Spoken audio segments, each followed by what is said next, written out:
Hola amigos, en el vídeo que en este marco de acercamiento a la historia de la Sociedad Teosófica Española, en el vídeo que grabamos con Carmen César, Carmen hizo mención a cómo después de la época de la dictadura, la teosofía de América Latina tuvo un papel importante en el apoyo, en la revitalización de la teosofía en España, incluso con la llegada de personas de allí que ya venían con un bagaje teosófico y que a través de sus aportaciones, a través de sus conferencias, a través de sus talleres, han hecho mucho para que la teosofía arraigue en España hasta llegar al momento presente.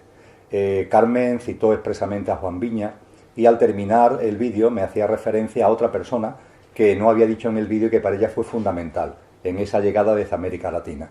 Y me refiero a Isaac Hawley. Isaac Hawley está aquí con nosotros precisamente y a continuación nos va a hablar de lo que ha sido su propia experiencia de llegada al movimiento teosófico y de su integración y trabajo en la sociedad teosófica. Nos va a hablar igualmente de lo que es su conocimiento sobre la historia de la sociedad teosófica española y por fin, habida cuenta de que él nació en México, como nos contará, de la interrelación y la influencia mutua entre la teosofía española y la teosofía de América Latina. Recientemente ha estado en Brasil participando en unas actividades de la federación de allí y allí ha dado una conferencia sobre teosofía y arte. Y aprovechando ese conocimiento que tiene profundo de esta interrelación entre la teosofía y el arte, le hemos pedido que en la parte final de sus palabras también nos ilustre al respecto. Así que, Isaac, muchísimas gracias por estar con nosotros y estamos a tu disposición. Muchas gracias. Muy amable. Bien, pues muchas gracias por la invitación que me han hecho Emilio y Lola para poder hacer este trabajo, de compartir con el público que va a escuchar y va a ver este material. Para empezar, hablar un poco de la experiencia en la que yo pueda haber tenido para entrar al movimiento teosófico hace más allá de 30 y tantos años. Yo entré en el año 1979, más o menos, a raíz de, como todo buscador, ¿no? Las inquietudes, los procesos por los que se habían pasado en ese intento de encontrar, llenar ese gran vacío que se produce cuando llega el momento, que eso es lo que ocurre a la mayoría que están ya, vamos a decir, maduros para esto, para encontrar una búsqueda más interior, más que vivir hacia afuera, es el intento de ir hacia nuestra esencia. Yo intenté con varios grupos, bueno, acuerdo que me acerqué a los Rosacruces, después estuve cerca también de los practicantes de yoga de Saint Ramón de la Ferrière, y finalmente un día buscando libros en una librería en Puebla, yo soy nacido en la ciudad de Puebla, en México, se llamaba Librolandia, nunca lo olvidaré, encontré en una cantidad de libros que estaban en el suelo, uno que tenía una portada egipcia, y a mí lo egipcio siempre me había traído desde hace muchos años. Yo había viajado mucho a Egipto en mi juventud y me interesaba mucho el tema. Pero lo abrí y, ser honesto, no entendía nada, ¿no? Era la doctrina secreta, el primer tomo, ¿no? Entonces dije yo, pues no sé qué cosa es esto, pero bueno, al voltear vi la imagen de la señora Blavatsky que estaba de frente, esa clásica fotografía donde ella está viendo así de frente y fijamente, y yo sentí que me atravesaba, la verdad, y me asusté, tiré el libro y me salí corriendo. Dije, uy, qué libro tan raro, ¿no? Pero a la semana la curiosidad fue más fuerte, yo regresé y lo busqué, y yo veía la cara de la señora y digo, caray, ve muy duro. Pero bueno, lo ojeé y yo decía, ay, qué difícil, hay cosas que no las entiendo. Pero había una dirección en la parte de abajo, como un sello, donde había un teléfono y yo hablé ahí. Y era la sede que estaba en la Ciudad de México en esa época, en 79, 78, 79, y me dijeron que no tenía por qué hablar a México porque en la Ciudad de Puebla había un grupo. Entonces me dieron unos datos, yo contacté con el grupo e hice una cita para el fin de semana. Luego narro esto porque fue la anécdota que a mí me impulsó a entrar a la sociedad, si podemos decir, la experiencia. Yo tenía por mi trabajo en una empresa automotriz que viajara en ese momento, me fui a Chicago, yo tendría 30 y tantos años, 31, 32 o por ahí andaba, y tuve que posponer la cita para un día después, un domingo me parece que fue. Bien, regresé de Chicago y fui a la cita ese domingo, pero en la noche, antes de ir a ese domingo, a esa cita, yo tuve una experiencia, un sueño, bueno, yo me imagino que han de haber dicho, si no le queda claro que te tienen que entrar a esto, no va a funcionar. Entonces tuve un sueño tan impactante, en mi vida había tenido un sueño así, ¿no? Un individuo, yo le cuestionaba y le preguntaba que para qué, que no encontraba el sentido de mi vida y que no encontraba el camino a seguir, que estaba desesperado y que quería saber para qué. Y él recuerdo que me dijo, no te preocupes, mañana lo vas a encontrar, pero vas a tener que trabajar como loco. Y dije, a mí eso no me asusta. Y después ahí se desvaneció la imagen del sueño. Y yo quedé muy impactado porque al despertar me sentí como, se me hizo muy real el sueño. Y yo dije, ¿esto qué tendrá que ver con la cita? Pues sí, tuvo que ver porque yo me cité y a partir de ahí yo empecé en la sociedad, ¿no? De ahí pasé a ser presidente del grupo, después pasé a ser secretario general de la sección mexicana por unos 6 años, más o menos, durante el cual se hizo una gran actividad, ¿no? Pasamos de 70 miembros a 400 en México, no, 350 más o menos.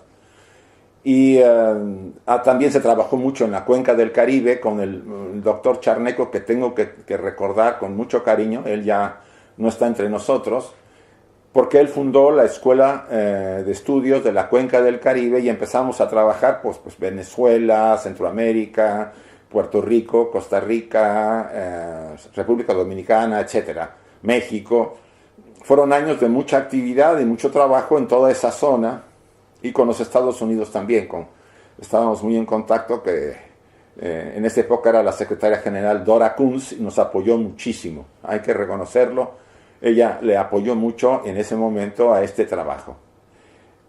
Posteriormente, yo termino la actividad en México como secretario general. Yo trabajaba en una empresa automotriz, paso a trabajar, de maestro, que yo me había ido preparando para dar clases en una universidad de México, se llamaba Las Américas, en la ciudad de Puebla. Y estuve dando clases una temporada hasta que para hacer mi doctorado tuve que viajar a España. Cuando viajé a España y llegué yo a Madrid, que fue el lugar donde hice mi doctorado en la Universidad Complutense, y doctorado en psicología clínica, me encontré con el trabajo de la rama Hesperia. Ahí me abrieron los brazos, me apoyaron y empezamos a trabajar, cosa que en aquella época había pocos talleres que se daban. Yo doy talleres y conferencias, pero me gustan los talleres porque se trabaja mucho con el grupo que asiste. Se les da un manual y hay mucha actividad, dinámicas. Ya habíamos confeccionado un taller en donde los asistentes visitaban el Museo del Prado, el Museo Arqueológico, ahí en Madrid. O sea, había mucho interés por ese tipo de dinámicas. Las sesiones eran increíbles porque se llenaba el salón, que no es muy grande. Había a veces que mover todo para que cupieran a veces 60, 70 personas, casi 80 en un momento dado. Pero era entendible porque había poco en España, poca actividad de este tipo, ¿no? O sea, yo trabajaba mucho, me acuerdo, el tema de la sombra, desde el enfoque junguiano, en combinación con la teosofía, o el tema de la muerte, o los mitos, que yo ya empezaba a meterme a ese tema. Eso fueron, yo creo que unos 5 años estuvimos así. Yo volví a México, pero después me regresé nuevamente a España, porque me invitaba mi director de tesis a trabajar y colaborar en la Complutense con él. Después de un cierto tiempo me fui a vivir a Barcelona y aquí he estado unos de 10, casi 12 años, colaborando con la rama Arjuna y otras ramas de toda la zona que hay, en Terrassa, en Rubí, en Lérida, en Mollerusa, y seguir viajando para toda España. Seguía viajando y visitando Madrid, Bilbao, y fuera de España pues volví a México, Centroamérica, Sudamérica, sobre todo mucho Sudamérica. No podemos negar que el trabajo que se ha hecho durante todo este largo periodo y la actividad que yo desempeñé me fue ubicando en una posición y por supuesto me fue enfrentando a ciertas experiencias muy, muy fuertes que me hicieron tener que superarlas y encontrarme en ciertas condiciones para que el trabajo no fuera afectado. Poco después yo me tengo que trasladar de estos 10 o 12 años a Bilbao, porque me fui a la India 2 años a trabajar para la sede internacional al área de los archivos, como restaurador de documentos antiguos. Estuve 2 años, revolví y me he quedado en Bilbao por el asunto de... Hay varias razones, pero entre todas es el calor. A mí el calor me excede. Pero bien, de esto se podría decir, vamos a decir, cómo he entrado. Las relaciones sobre todo con Juan Viñas, que ya mencionó Carmen, fueron muy importantes. Él fue, se puede decir, uno de los grandes impulsos que me dio al entrar. Yo tuve una experiencia con él muy interesante, si cabe aquí comentarla. Yo estaba recién entrado a la sociedad, allá en Puebla.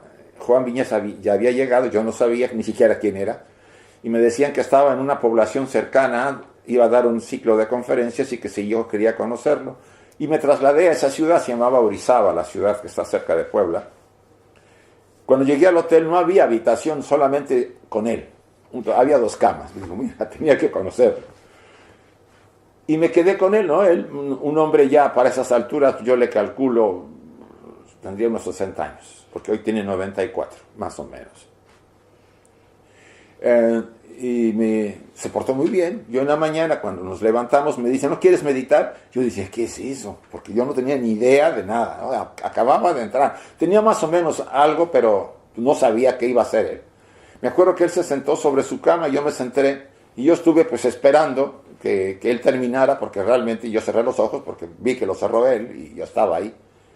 Y de repente me sorprendí, porque de repente yo vi que, no sé, vi o imaginé o visualicé que nos fusionábamos los dos. Yo hasta me abrí los ojos y dije, ¿qué pasa aquí, no? Me quedé un poco impresionado. Cuando él sale de la meditación y nos vamos a ir, se voltea y me dice, ¿qué tal fue la unión? Y yo me quedé impresionado. Él había provocado. Probablemente, porque más o menos, a partir de ahí empezamos un trabajo intenso entre los dos. Viajamos mucho juntos, fuimos a la India, después hicimos un ciclo de visitas por toda Europa, yo lo acompañé a España, vino acá, yo estuve con él, a Puerto Rico, a toda Centroamérica. Entonces, me impulsó, no puedo negarlo, tanto que una de las razones por las que vuelvo en noviembre a Argentina es para despedirme de él, porque ya es muy mayor, tiene 94 años y yo le debo esa. O sea, yo siento que tengo una deuda, digamos de así, porque si se va, pues por lo menos despedirme y agradecerle. No puedo negar que Carmen César me apoyó muchísimo, como otro miembro de la sociedad en España, que ya no está entre nosotros, se llamaba Ángel Rubio, que fue uno de los grandes amigos que yo tuve aquí. No puedo negar que él me dio carta abierta. Fundamos entre Juan Viñas, él y yo un instituto, el Instituto de Estudios Teosóficos H.P. Blavatsky, que sigue funcionando, prepara a estudiantes, trabajadores teosóficos para ayudar a las ramas y después tener un bagaje para poder seguir este movimiento, porque como tanto lo comentamos, nosotros vamos a pasar. Ahorita tengo 71 años, pero dentro de 10 años, cuando se me acabe la pila, pues no sé si podré andar como he andado hasta ahora, pero la idea es que haya alguien que nos sustituya y no empezar a improvisar y todo lo que se haga se tire a la borda, porque así sucede cuando no se prepara el trabajo.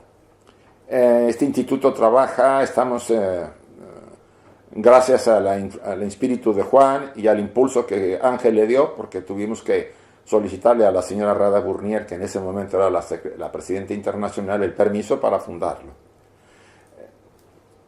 Mis experiencias han sido muchas. Bueno, hay cosas que podemos hablar abiertamente, como las que acabo de mencionar, y como todo, hay experiencias personales que todo estudiante, cuando está entrando y lo hace de corazón, pues tiene que tenerlas. Normalmente es inevitable tener en el camino experiencias no solamente psíquicas, sino de diferentes tipos, porque uno está tratando de estar a tono con la vida hasta donde es posible, y esas experiencias resurgen. De ello, pero creo que no es necesario mencionar los detalles, porque eso puede dar testimonio a todo estudiante que se ha comprometido.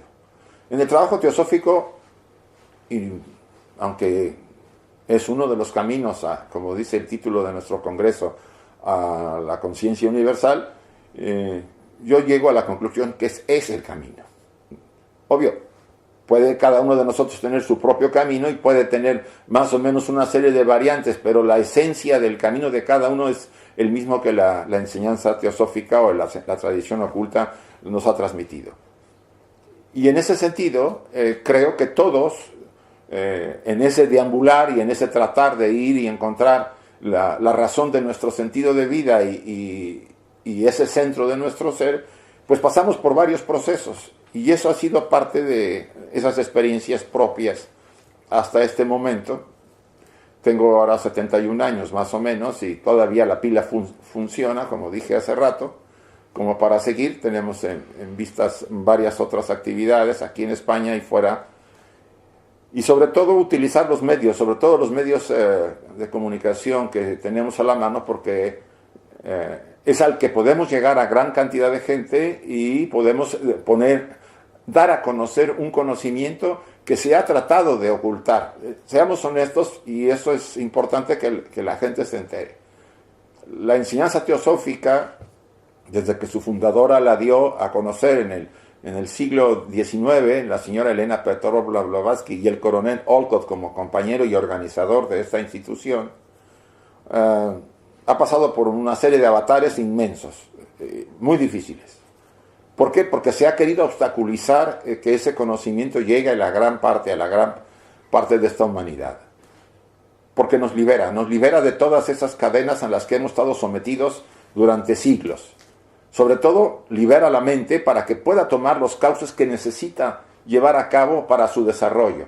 Todos somos hijos de la fuente. Todos tenemos que convertirnos en aquello que el Maestro Jesús decía, ¿no? Ser perfectos como mi Padre que está en los cielos es perfecto. Vosotros sois dioses y no os dais cuenta. O sea, ese potencial que todos traemos, que todo ser humano trae, debe verterse. Y para ello necesitamos, primero, poner en orden nuestra casa, mantener la armonía y el equilibrio, y abrirnos hacia nuestro ser, para que eso se dé. Cada quien tiene su propio proceso, no podemos negarlo. Pero todos coinciden muchísimo en ese llamado sendero espiritual o sendero teosófico. En España, como he comentado ya de paso, ha habido, y mis antecesores han comentado, la gran influencia que tuvo la sociedad. Ya comentó, creo que Fernando de Torrijos, que la teosofía llegó a México, por ejemplo, pongo el ejemplo, a través de Cuba, como él comentó, ¿no? Aquí se trasladó a Cuba, y de Cuba, que era en esa época el centro de los más modernos e importantes en América Latina, de habla hispana sobre todo, influyó mucho en los países latinos. Llega en 1900, no estoy seguro si 4 o 6, y se funda la primera rama. Es interesante hacer notar que a ese grupo que llegó y que se fundó la primera rama, perteneció el que fuera el señor Madero, el que fuera el precursor de la Revolución Mexicana. Y cuando toco este punto, sería interesante hacer notar al público que va a escuchar este material que gran parte de los líderes que ayudaron a nuestros países en América Latina a salir de las dictaduras o de las imposiciones de sistemas fueron miembros o estuvieron influidos por los miembros, por la enseñanza teosófica. La enseñanza teosófica tuvo un impacto inmenso en los primeros años de este siglo, del siglo XX, perdón. Y como les digo, ahí estaba a la cabeza Annie Besant, el señor Leadbeater, Hinarajadasa, Arundel, Krishnamurti. Y en esos años, desde 1900 a 1929, donde Krishnamurti sale de la sociedad, el impacto fue inmenso en toda la sociedad, incluso en el mundo podemos hablar. Y no solamente en la sociedad civil, sino en líneas como en el arte, la música, la pintura, el arte en general, específicamente la pintura, la música, la escultura. En todos los órdenes hubo un impacto. A su vez también en escritores, maestros, por ejemplo la señora Gabriela Mistral, la señora Montessori, Todos ellos fueron miembros, ellos sí fueron miembros de la sociedad en su momento. Se formaron grupos en Guatemala de mujeres teósofas que influyeron mucho en muchísimas líneas del arte y la cultura. ¿Y qué les voy a decir de toda América Latina? Por supuesto, al hablar de América Latina y tocar estos puntos, cada país asimiló esta experiencia y la adaptó a sus necesidades. Y además de aquellos personajes como Martí, por ejemplo, en Cuba, que también fue miembro de la sociedad, y otros líderes que también influyeron en Sudamérica en su momento, en el campo de la enseñanza y de la educación fue impactante la enseñanza teosófica. Ahora, ¿por qué no tenemos casi nada de información de eso? Porque se trató de ocultar. Era obvio que no había interés para que la enseñanza teosófica estuviera, por ejemplo, en la influencia que la señora Gabriela Mistral dio en el campo de la educación, o la de la señora Montessori, o de varios científicos que estuvieron ahí partícipes. El mismo señor Thomas Alva Edison, que ahorita venía yo leyendo algo de él con el señor Tesla, él se hizo miembro en 1875, cuando la sociedad se fundó. Él fue parte de los miembros que se hicieron. Y de paso les digo que Thomas Alva Edison no nació en Estados Unidos, nació en México. Pero como en todos los juegos, se quiere hacer nacionalizar a un genio para que, pues obvio, ya sabemos cómo se juega. Él nació en el norte del país, en Sonora. Hay incluso una placa donde él nació, pero su familia se trasladó a Estados Unidos después. Pero bueno, esto es al margen. Quisiera de alguna manera volver al tema de España. Mi participación acá, primero cuando estaba Ángel Rubio como secretario general, después estuvo Carmen César, después estuvo Clarisa Elósegui, fue muy intensa. En estos serían 18 años realmente de trabajo intenso, ¿no? De no tener solamente actividad para las ramas, las visitas y viajes, sobre todo también a América Latina. No podía negar que no descartaba. También empecé con mi socio, el doctor Enrique Rey, que empezamos a trabajar en editar libros. En ese momento nos parecía y nos sigue pareciendo que era la manera de difundir la literatura teosófica. Hemos hecho más o menos unos 6 o 7 obras sobre diferentes temas. Uno de ellas es, por ejemplo, Más allá de la muerte, que era un tema que siempre a mí me ha gustado. Y empezamos a trabajar también. La editorial Teosófica Española nos editó varios. Y lo que nos interesaba era buscar nuevos cauces para que en España, o sea, para facilitar no solo el trabajo de difusión, sino que pudiera llegar a más gente de la que se tenía. Creo que la aportación de estos 3 personajes que acabo de mencionar como secretarios generales ha enriquecido mucho el trabajo aquí. Ahora está Ángel Torrá, que está, vamos a decir, afirmando en varios aspectos parte de este trabajo que se hizo con bastante anticipación. Retomando nuevamente el tema de América Latina y la enseñanza teosófica, mi experiencia después de estar viajando por varios países, en algunos, por ejemplo, Brasil ha sido una de las grandes secciones, y Argentina quizá fue la sección más fuerte en un momento dado en América Latina de habla hispana, ¿no? Yo no le quitaba demasiado la sección brasileña, porque realmente también era grande, pero esa era de habla portuguesa. La influencia de la enseñanza teosófica en toda América es palpable, ¿no? Todos los países tienen o una rama, o son secciones, o son representaciones presidenciales. ¿Eso qué significa? No llegamos a las 7 ramas o las 7 logias, pero hay suficientes miembros para formar una representación presidencial. En algunos, como todo el proceso, ha tenido sus vaivenes, ha habido un desarrollo, ha crecido, después ha menguado y ha vuelto a resurgir. Y es lo que ahorita está ocurriendo, por ejemplo, en Argentina, con Esteban, que es el nuevo secretario general. Brasil también está empezando a tomar más fuerza, ahorita parece ser es la más fuerte de todas. Pero también les puedo hablar de Uruguay, Paraguay, Chile, Ecuador, Venezuela, que a pesar de tantas cosas que está pasando en Venezuela, el pequeño grupo que hay se sostiene. Colombia está también bastante activo, y creo que Perú, no se me escapa casi nadie, y después por Centroamérica. El único país que nos ha costado trabajo, y no lo entiendo, se ha intentado es Panamá. Se ha formado un grupo, pero se desbarató. Y eso se debe al trabajo que hizo la Federación Teosófica cuando estaba a cargo Teresinha, una chica brasileña, y su equipo que tenía que ha trabajado mucho en esa zona. Estuvimos viajando mucho, visitando. Yo hice una gira de más de un mes y medio por todos los países de Centroamérica y Sudamérica. Pero uno debe estar constantemente trabajando para que el movimiento se mantenga, por lo menos para hacerlo arrancar.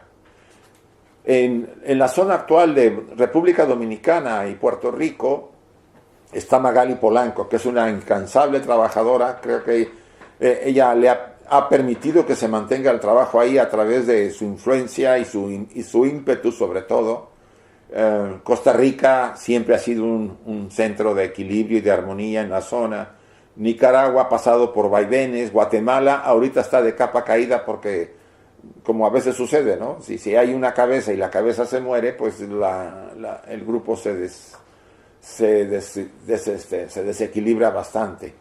En términos generales, hasta México, que es la América Latina, puedo decirles que el trabajo se mantiene con sus ciclos y vaivenes naturales, y las visitas que les hacemos y la influencia que queremos ejercer para que se mantenga el trabajo, más o menos ha permitido que no mengue la enseñanza teosófica en estas zonas, casi en toda la zona de Latinoamérica. ¿Que le debemos a España muchas cosas? Pues sí, no hay que reconocerlo, porque llegó a través de España el conocimiento a Cuba, y de Cuba pasó a los demás países. Sobre todo la traducción de la literatura. En México se fundó por miembros españoles una editorial, la Editorial Teosófica Mexicana se llamaba. Todavía creo que se edita algunos libros de Krishnamurti y algunos de Teosofía. Está muy menguada. Fue por miembros antiguos que trabajaron por los años 30 y 40, probablemente antes de la Guerra Civil, ¿no? En la época de la República era muy activa la participación, y estos miembros creo que emigraron y fundaron allá también. Bueno, a eso se debió la fundación de la editorial en México, que sigue todavía activa, ¿no? He conseguido algunos libros.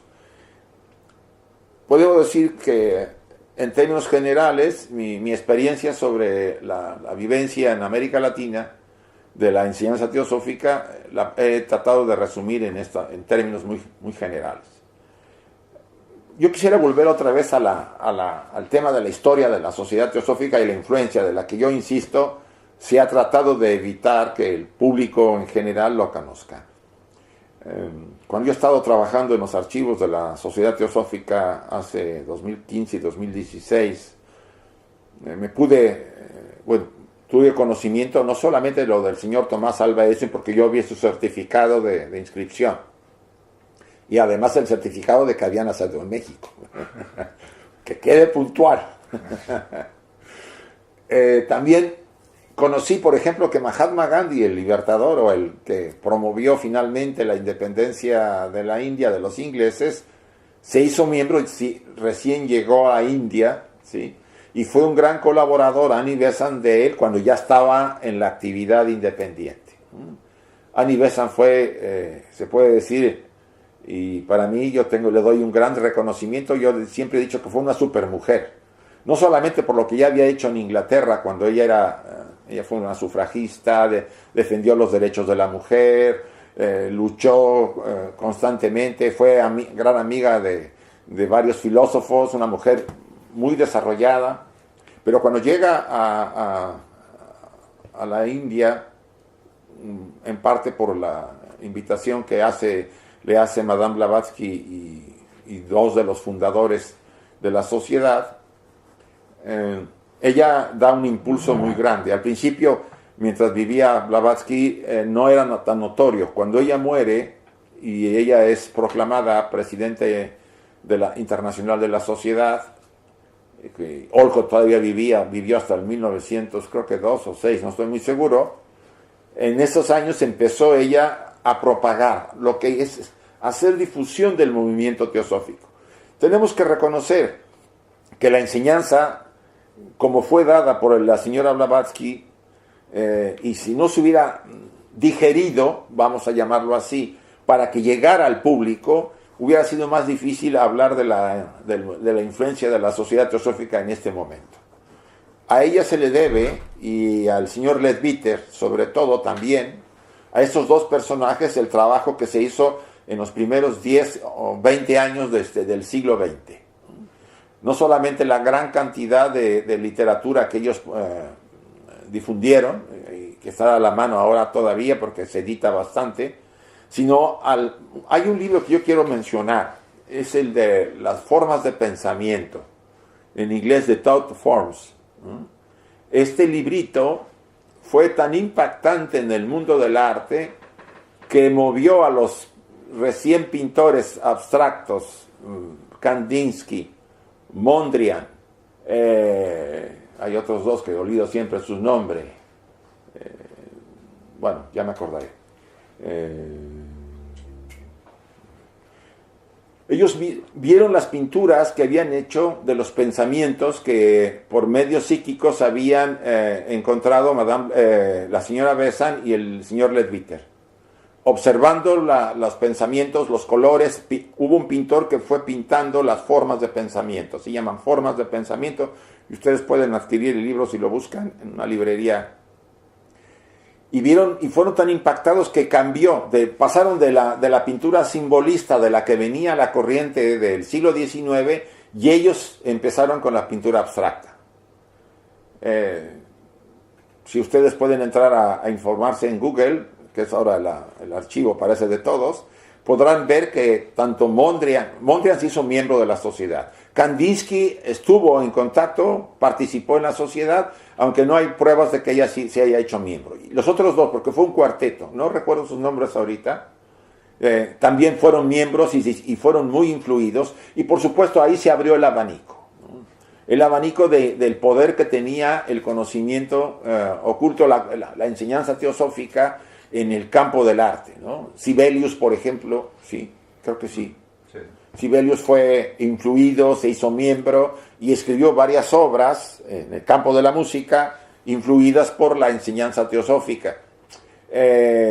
Pintores, podemos mencionar a Picasso, de paso para que el público español se dé cuenta el poder que tuvo la enseñanza teosófica, aunque en algunos casos trataban de evitar que se mencionara eso. En el caso de los pintores abstractos nunca lo negaron, ¿no? Era reconocido. Ahora, los que han hecho críticas y han hablado de sus pinturas lo han tratado de evitar. Eso ha sido una de las cosas porque yo he estado en contacto con esta información debido a la investigación que hice, y varios críticos hablan de que se ocultó deliberadamente la influencia de la sociedad teosófica y de que algunos de ellos eran miembros de la sociedad.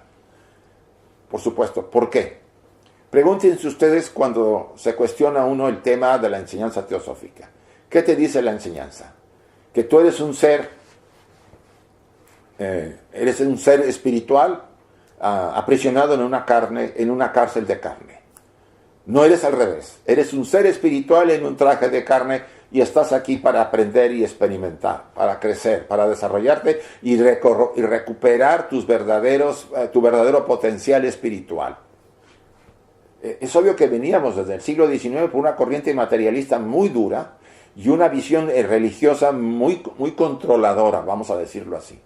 Aunque todos los filósofos que cuestionaron las tradiciones religiosas y aparentemente se liberaba el mundo, el poder de esos personajes nunca menguó y siguieron influyendo para evitar que la sociedad teosófica buscaron atacar a la señora Blavatsky, al movimiento, para tratar que desapareciera. No lo lograron, pero sí afectaron en muchos sentidos a la fundadora, por ejemplo. ¿Esto qué significa? Que no podemos evitar reconocer que hay enseñanzas que te liberan, ¿no? Que te pueden llevar a no necesitar de nadie para ser un verdadero ser humano. No necesitas vamos a decir, el concurso de una tercera persona para que esa persona te libere. Tú lo puedes hacer porque tu ser espiritual, lo que eres tú verdaderamente, está contigo. Y el viaje es hacia adentro. Ese mensaje de liberación, de no necesitar a nadie, de que no es necesario tener que someterte a ningún dogma ni a ningún fanatismo. Los nacionalismos, por supuesto, aquí ni se tocan porque no podemos dividirnos en la unidad de vida. Todos somos una gran familia formando parte de una unidad de vida. Todo ello era algo que rompía con los cánones en ese momento y sigue siéndolo aún ahora, porque toda oportunidad que hay para disminuir la influencia de esta enseñanza siempre se está notando en las críticas que vemos en periódicos, incluso en internet, como ahora se encuentra de repente, ¿no? Un gran aliado que tenemos, que tiene la enseñanza teosófica ahora, es la ciencia. No podemos negarla. La ciencia se está acercando a las enseñanzas que se dijeron hace varios miles de años, porque la enseñanza teosófica es la heredera, vamos a decir, de ese conglomerado de enseñanzas de diferentes corrientes, de diferentes escuelas, que hablaban, por ejemplo, de la unidad de vida, que hablaban de que lo que dice ahora la famosa física cuántica, que parece que descubrió el hilo negro, cuando mucho de lo que dice ya se mencionaba en la antigua enseñanza teosófica. Por ejemplo, hablando de los pensamientos, ¿no? De las energías mentales y que todos somos una vibración de energía. Eso estaba ya constantemente tocado a través de las tradiciones, no solamente de la Advaita Vedanta y tradiciones tibetanas. Lo de la famosa mindfulness, que es una meditación que se hablaba en el siglo VIII por Santideva en su obra El Camino del Bodhisattva. O sea, nos traen cosas que aparentemente han sido descubiertas por alguien, pero la realidad es que ya se enseñaba. El mismo Dr. Jung, el tema de la sombra, que tanto se comenta, y que parece ser un elemento muy interesante y nadie lo niega, está constante. Ya lo mencionó la señora Blavatsky en La Voz del Silencio. Viene ahí comentado. Por supuesto, era antes que Jung viviera. El libro lo escribió antes de morir la señora Blavatsky. Y viene comentado en otro libro, en el libro El Papiro de Ani, el papiro egipcio del Libro de los Muertos, y ahí aparece el tema de la sombra y del individuo cuando muere. ¿Qué quiere decir?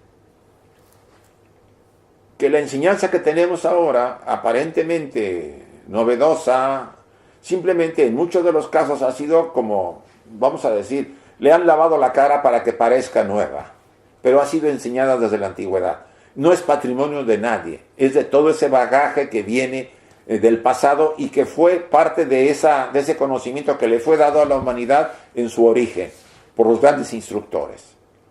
Tenemos que reconocerlo.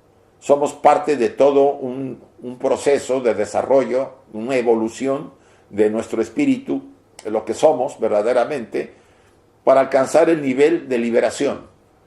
Y cuando uno tiene ciertas características que pueden colaborar con ello, uno debe compartir con todos los demás, que ese es el fin de la enseñanza, ¿no?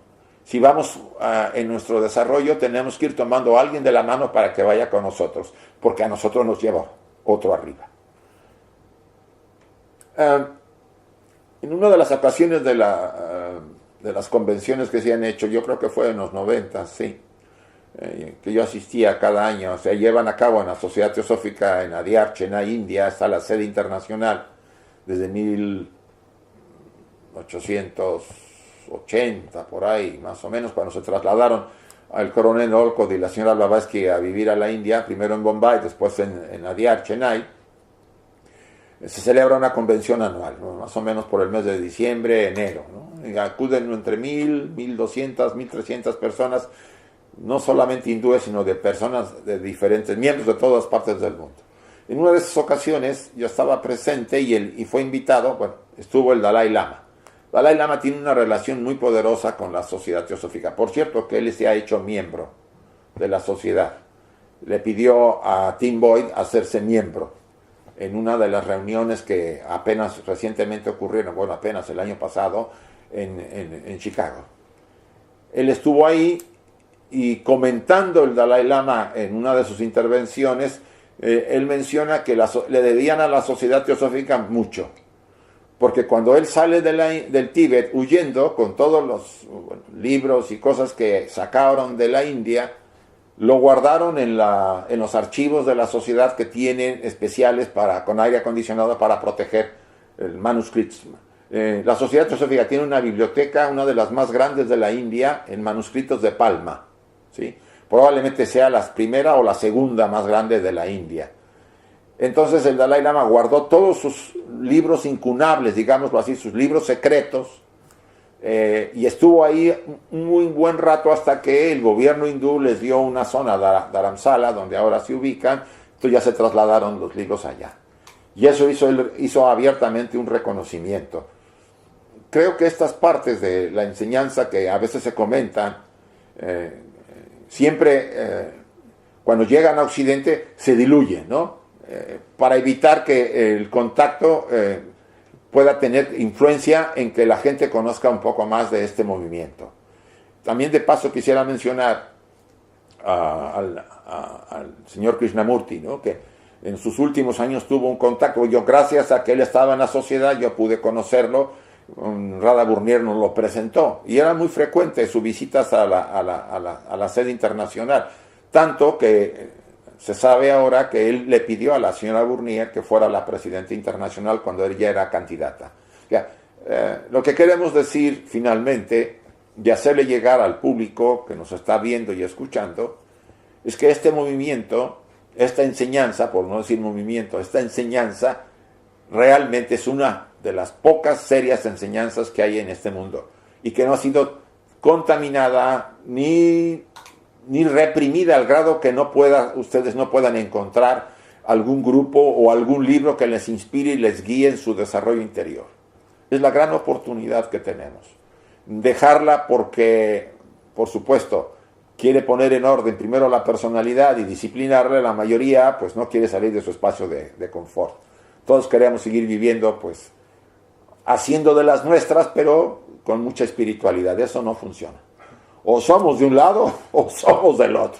Hay un ejemplo que dice, lo dijo Juan Miña, dice, es como poner un pie en una barca y el otro en la otra, y algún día va a fallar el equilibrio y nos vamos a caer.